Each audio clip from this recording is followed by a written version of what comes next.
When it comes to ArcGIS Experience Builder, there are endless possibilities of the different layouts that you can create.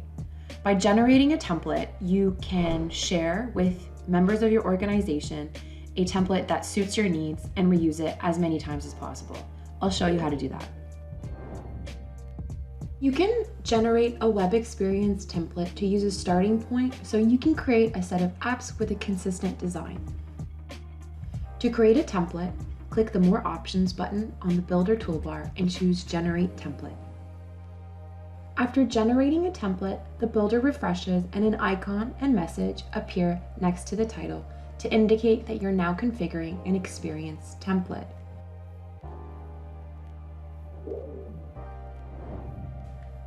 Once you've generated a template, you can share it as an item with other members of your organization.